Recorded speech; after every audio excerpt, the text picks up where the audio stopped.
শুভদৃষ্টির সময় লোকটার মুখ দেখে শিউরে উঠল শিবানী। রোগা কালো চেহারায়, নাকের নিচে আবার মস্ত গোঁফ।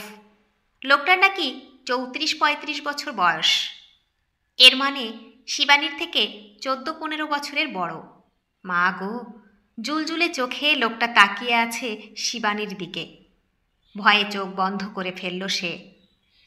চারিদিকে ভিড়, আলো, ক্যামেরার ঝলকানি, চেঁচামেচি। ভিড়ের মধ্যে থেকেই কোনো এক রসিক দেওরের রসিকতা উড়ে এলো। চোখ বন্ধ কেন বৌদি? দাদাকে দেখে নাও ভালো করে, নাকি পছন্দ হয়নি? হাসির রোল পড়ল একটা। শিবানীর বুক ঠেলে কান্না উঠে আসতে চাইছে, প্রাণপণে সামলাচ্ছে নিজেকে। মামা যে ওকে ভেতরে ভেতরে এভাবে ওকে দূর করে দেবার মতলব এঁটেছিলেন বুঝতেই পারেনি। হঠাৎ করেই বিয়েটা ঠিক করে ফেললেন, কিচ্ছুটি জানতে না দিয়ে। মামার মনে এই মতলব আছে জানতে পারলে আগেই সাবধান হতো। কোথাকার কোন রঞ্জন নিয়োগীর সাথে বিয়েটা তাহলে হতো না। তাও শিবানী চেষ্টা করেছিল প্রতিরোধের। বিয়ের কথা শুনে মামাকে বলেছিল, 10 দিন পরে বিয়ে? কি বলছো মামা? আমি তো এখন বিয়ে করব না। করবি না মানে? সারা জীবন তোকে ঘাড়ে নিয়ে বসে থাকবো নাকি? বড় হয়ে উঠেছিস, সারা দিন একা একা থাকিস। কখন কোন বিপদ ঘটবে, তারপর সারা জীবন আমি অপরাধী হয়ে থাকব? মামা শুকনো মুখে জানিয়েছিলেন। তার মুখের ওপরে আর কথা বলার সাহস ছিল না শিবানীর। মা মারা যাবার পর তার এই মাসতুতো ভাই নিজের কাছে নিয়ে এসেছিলেন শিবানীকে। 10 বছর বয়স থেকেই মামার কাছে আছে। মামা অটো চালান, সারাদিন ঘরের বাইরে থাকেন। হতেই পারে ভাগ্নিকে একা ঘরে রাখার ঝুঁকি আর নিতে চাইছেন না। শিবানীকে চুপ করে থাকতে দেখে মাথায় হাত রেখে নরম সুরে বলেছিলেন, ভয় পাচ্ছিস? এই মামার উপর ভরসা নেই? তোকে আমি জলে ভাসিয়ে দেব নাকি? মামাকে ছেড়ে চলে যাবার সময় খুব কাঁদল শিবানী। যতটা না মামার জন্য, তার চেয়েও বেশি জিতেনের জন্য। বেচারা জিতেন তো কিছুই জানে না। যখন জানবে শিবানীর বিয়ে হয়ে গেছে, তখন কত কষ্ট পাবে, সে কথা ভেবেই কান্না পাচ্ছিল। ভয়ে মামাকে জিতেনের কথা একদিনও বলতে পারেনি। মামা জিতেনকে দুচোখে দেখতে পারেন না। কোনো এক পার্টির দাদার হয়ে কাজ করে। মামা বলেন গুন্ডাগিরি করে। সেই দাদার দৌলতেই নাকি জিতেনের এত বাড়বাড়ন্ত অবস্থা। পাকা বাড়ি, 2খানা মোটর বাইক, বাজারে একটা স্টেশনারি দোকান। সে শিবানীকে ভালোবাসে খুব, কিন্তু মামার চোখে তো খারাপ ছেলে। 10 দিনের মধ্যেই বিয়ে। ঠিক সেই সময়েই জিতেন এখানে নেই। নিশ্চয়ই কোনো গোলমালের জেরে কোথাও গা ঢাকা দিয়ে আছে। প্রায়ই তো থাকে এমন। হাজার চেষ্টা করেও জিতেনের সাথে যোগাযোগ করতে পারল না। বিয়েটাও আটকানো গেল না। ফুলশয্যার রাতে রঞ্জন নামে লোকটা কাছে এসে বসতেই আবার জিতেনের জন্য বুকটা হুহু করে উঠল।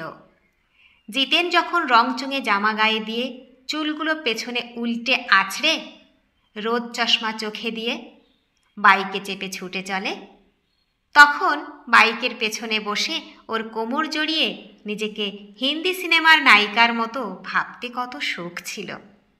সব কিছু কেড়ে নিল ওই লোকটা। লোকটা ওকে কাছে টেনে নিয়ে আদর করতে যেতেই শিবানী ঠেলে সরিয়ে দিল। লোকটা মুখটা কেমন যেন করে বলল, আমাকে পছন্দ হয়নি তোমার, তাই না? আমার উচিত ছিল বিয়ের আগে একবার তোমার সঙ্গে কথা বলা, কিন্তু তোমার মামা কিছুতেই রাজি হলেন না। শিবানী উত্তর দিল না।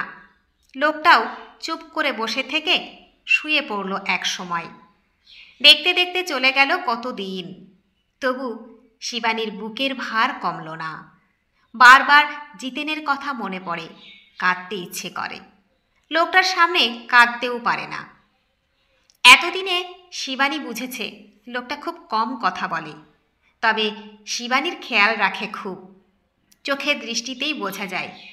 বারবার শিবানীর মুখের ওপর চোখ ফেলে, কি যেন দেখে।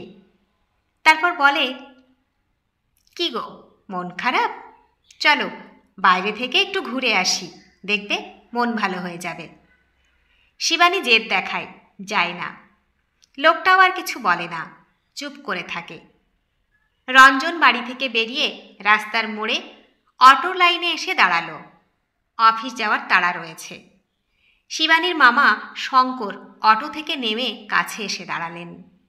একটু কুণ্ঠিত ভঙ্গিতে বললেন, সব ঠিকঠাক আছে তো রঞ্জনবাবু?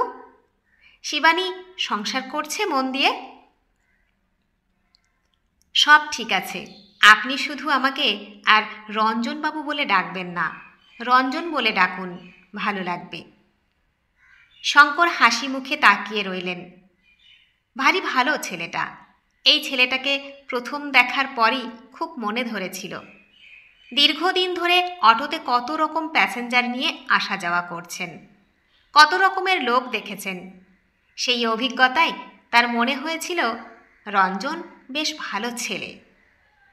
শিবানীকে নিয়ে বড় চিন্তায় পড়েছিলেন। পাড়ার মাস্তান জিতেনের সঙ্গে জড়িয়ে নিজের সর্বনাশ করতে যাচ্ছিল। বোকা মেয়ে, বুঝতেই পারেনি। জিতেনের মতো ছেলেরা কখনো কাউকে ভালোবাসতেই পারে না। পাড়ার লোকের মুখে শুনেছিলেন শিবানীর কীর্তি, তাই ওকে কিচ্ছু না জানিয়ে বিয়েটা ঠিক করে ফেলেছিলেন। নইলে শিবানী পালিয়েও যেতে পারত ছোড়াটার সাথে। জিতেন ফিরেছে অজ্ঞাতবাস থেকে, এসেই শুনেছে শিবানীর বিয়ে হয়ে গেছে। চোখ দপদপ করছিল ওর রাগে। এত সাহস বুড়োটার, লুকিয়ে বিয়ে দিয়ে দিয়েছে! কিরকম চালাক, টেরও পেতে দেয়নি কাউকে। শিবানীকে খুঁজে বের করবেই জিতেন। তার শিবানী অন্য কারো হয়ে যাবে, আর জিতেন দাঁড়িয়ে দাঁড়িয়ে দেখবে? সে হবে না। রাগে দাঁতে দাঁত ঘষে সে। শিবানী চুপ করে শুয়েছিল বিছানায়। রঞ্জনের ফেরার সময় হয়নি এখনো। হঠাৎ দরজায় কড়া নাড়ার আওয়াজ। উঠে গিয়ে দরজা খুলে দিয়েই কেঁপে উঠল। জিতেন দাঁড়িয়ে আছে সামনে, হাসছে। এতদিন বাদে জিতেনকে দেখতে পেয়ে শরীর কাঁপছিল শিবানীর। কোনো মতে বলল, তুমি এই বাসা খুঁজে পেলে কি করে? চোখ কান খোলা রাখলেই খুঁজে পাওয়া যায়। এখন বল, তুই কেমন আছিস? ওই শুটকো লোকটার কি কপাল বল, তোর মতো বউ পেয়ে গেছে। মুখ বিকৃত করল জিতেন। শিবানী হাত ধরে টেনে জিতেনকে ঘরে ঢুকিয়ে তাড়াতাড়ি দরজা বন্ধ করে দিল। তুমি বেশিক্ষণ বসো না, লোকটার ফিরে আসার সময় হয়ে গেছে। জিতেন এগিয়ে এসে এক ঝটকায় শিবানীকে কাছে টেনে নিয়ে বুকে মিশিয়ে দিল। কেন রে, আমাকে তাড়াতে চাইছিস? শুটকোটাকে পেয়ে আমাকে ভুলেছিস নাকি শালি? কতবার বলেছি মুখ খারাপ করবে না। আমি তোমাকে একবারের জন্যও ভুলিনি জিতু।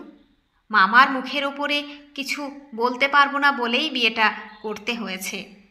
তোমার সঙ্গে যোগাযোগ করার অনেক চেষ্টা করেছিলাম। আমাকে তখন গা ঢাকা দিয়ে থাকতে হচ্ছিল রে। সেই সুযোগটাই নিল তোর মামা। বুড়োটা মায়েরই এক নম্বরের হারামি আছে। তোর আর আমার ব্যাপারে জেনে গিয়েছিল শালা, তাই চালাকি করে বিয়েটা দিয়ে দিল। মামা সব জানতো, তাই এরকম হুট করে বিয়েটা দিল। এবারে বুঝতে পারছি, বড় বড় চোখ করে বলল শিবানী। তবে আর বলছি কি, আমি কিন্তু তোকে এখানে থাকতে দেব না, পালিয়ে যাব তোকে নিয়ে। যাবি তো? যাবই তো, এই দিনেরই তো অপেক্ষা করছিলাম। জিতেনের বুকে মাথা রাখল শিবানী। জিতেন খুশি হয়ে সশব্দে একটা চুমো খেল শিবানীর গালে। তবে এই কথাই রইল, আমি সব ঠিকঠাক করি, তারপর তোকে এখান থেকে নিয়ে যাব। শালা বুড়োটার নাকে ঝামা ঘষে দেব একেবারে। এখন তুমি যাও, লোকটা এসে পড়বে। ধরা পড়ে গেলে সব প্ল্যান বানচাল হয়ে যাবে। শিগগিরই যাও, আমি তোমার অপেক্ষায় থাকব। বেরিয়ে গেল জিতেন। শিবানীর মনের থেকে এতদিনের একটা ভার সরে গেছে এক লহমায়। নিজেকে খুব ফুরফুরে লাগছে। আর কটা দিনের অপেক্ষা, তারপর মুক্তি। কি আনন্দ! রঞ্জন ফিরল একটু পরে, হাতে একটা তেলে ভাজার ঠোঙা। শিবানীকে দেখে খুশি খুশি গলায় বলল, বেগুনি আর আলুর চপ নিয়ে এলাম, গরম গরম ভাত ছিল, এবারে চা করি, একসাথে খাবো দুজনে। ঠোঙাটা রেখে বাথরুমে ঢুকলো রঞ্জন। শিবানীর এবার লোকটার জন্য খারাপ লাগছে একটু একটু। আর তো বেশি দিন এই লোকটার সাথে থাকবে না। লোকটা কিন্তু বড় ভালো ছিল, শিবানীকে কখনো কোনো কষ্ট দেয়নি, বরং শিবানীই লোকটাকে কষ্ট দিয়েছে। এই সংসারের কোনো কাজই সে করে না, কি দায় পড়েছে এই সংসারে খেটে মরার। অন্যদিন অফিস থেকে ফিরে লোকটাই চা করে, কিন্তু আজ কেন যেন মায়া হচ্ছে। শিবানী রান্নাঘরে ঢুকে চায়ের জল চাপালো, বাটিতে মুড়ি ঢেলে নিয়ে সর্ষের তেল, পেঁয়াজ, কাঁচা লঙ্কা দিয়ে মাখলো। তারপর থালায় তেলে ভাজাগুলো ঢেলে নিয়ে টেবিলের ওপরে রেখে লোকটার অপেক্ষা করতে লাগলো। রঞ্জন বাথরুম থেকে বেরিয়েই অবাক। তুমি চা বানিয়ে ফেলেছ? আবার মুড়িও মেখেছ? হ্যাঁ, এসো খেয়ে নাও। এত খুশি হয়েছে লোকটা যে ভেতরের খুশি চেপে রাখতে পারছে না। মাঝে মাঝেই শিবানীর দিকে তাকিয়ে বোকার মতো হেসে ফেলছে। লোকটা সত্যিই বোকা। রঞ্জন আজকাল খুব খুশি খুশি থাকে। শিবানী এভাবে হঠাৎ করে ওর যত্ন করতে শুরু করেছে, সবটাই যেন স্বপ্নের মতো। জীবনে ভালোবাসা খুব কমই পেয়েছে, অবহেলা, লাঞ্ছনা এগুলোকে সঙ্গে করেই বড় হয়ে উঠেছে। তাই সামান্য আদর যত্নেই চোখে জল চলে আসে। প্রায় শিবানীকে নিয়ে এখানে ওখানে ঘুরতে যায় আজকাল রঞ্জন। শিবানীও আপত্তি করে না আর, হেসে হেসে গল্পও করে, নিজেকে বড় সৌভাগ্যবান মনে হয় তখন।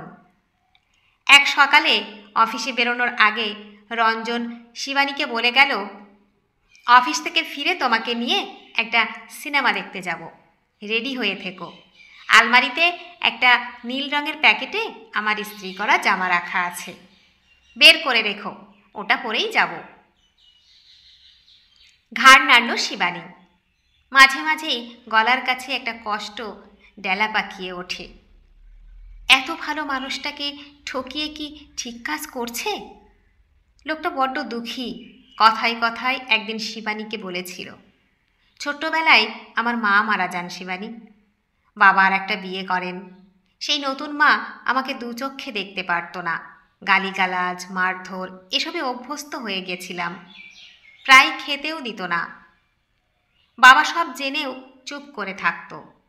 কত রাতে মায়ের কথা ভেবে কান্নায় ভিজে যেত বালিশ। কেউ আমার কষ্টের খবর রাখত না। এত অবহেলায় ভালো করে পড়াশোনাও করতে পারিনি। অনেক কষ্টে চাকরিটা জোগাড় করেছিলাম, তারপরেই বেরিয়ে এসেছিলাম সেই নরক থেকে। ভালোবাসা, আদর যত্ন কি জানতামই না তুমি আসার আগে। শিবানীর বুকটা টনটন করছিল শুনে।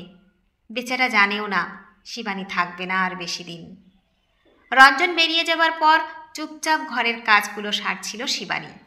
তখনই দরজায় কড়া নাড়ার আওয়াজ। দরজা খুলে দিতেই জিতেন ঘরে ঢুকল। সব কিছু ঠিকঠাক করে ফেলেছি, আজ রাতেই ট্রেনে জলপাইগুড়ি পালাবো আমরা, কিছুদিন ওখানেই থাকবো, হানিমুনও হয়ে যাবে। বিশ্রী হাসল জিতেন। শিউরে উঠল শিবানী। আজই চলে যেতে হবে? রেডি হয়ে থাকিস, ঠিক 5:30টায় তোকে নিয়ে যাব। ঘাড় নাড়ল শিবানী। কেন যে মন সায় দিচ্ছে না। জিতেন বেরিয়ে যেতে ভালো করে রান্না করে চাপা দিয়ে রাখল শিবানী। এরপর তো আবার হাত পুড়িয়ে খেতে হবে লোকটাকে। বড্ড কষ্ট হচ্ছিল ওর। রান্না শেষ করে ব্যাগ গোছাতে বসল শিবানী। নিজের পোশাকগুলো বের করার সময় আলমারি থেকে একটা প্যাকেট নিচে পড়ে গেল। নীল রঙের প্যাকেটটার ভেতর থেকে একটা সুন্দর ড্রেস উকি মারছে।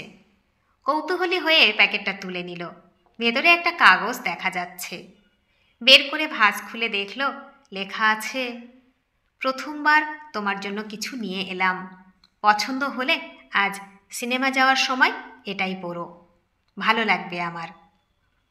শিবানীকে চমক দিতেই রঞ্জন নীল রঙের প্যাকেটে ওর ইস্ত্রি করা জামা রাখা আছে বলেছিল। হঠাৎ ড্রেসটা বুকে চেপে ধরে কেঁদে ফেলল শিবানী। যেতে ইচ্ছে করছে না, কিন্তু জিতেনকে কি বলবে? বিকেল 5টাতেই জিতেন এসে হাজির। কি রে, সব গুছিয়ে নিয়েছিস তো? চল এবার। আজ কি যেতেই হবে? কোনো মতে ঢোক গিলে বলল শিবানী। ঢং করছিস নাকি মাগি? শিগগির চল, কেউ এসে পড়লে বিপদ হয়ে যাবে। আচ্ছা। ভয়ে ভয়ে জিতেনের বাইকের পেছনে চেপে বসল শিবানী। বাইকটা হু হু করে ছুটছিল স্টেশনের পথে। ট্রাফিক সিগন্যালে একবার থামতে হলো জিতেনকে। তখনই ওকে চমকে দিয়ে বাইক থেকে নেমে পড়ল শিবানী। আমি তোমার সঙ্গে যাব না, লোকটাকে কষ্ট দিতে পারবো না। আমাকে নিয়ে আজ সিনেমা দেখতে যাবে বলেছিল, বড় আশা নিয়ে আসবে। আমাকে ঘরে দেখতে না পেলে কি করবে কে জানে। বলতে বলতেই হঠাৎ পেছন ফিরে ছুট লাগালো শিবানী নিজের ফেলে আসা 3 মাসের সংসারের দিকে।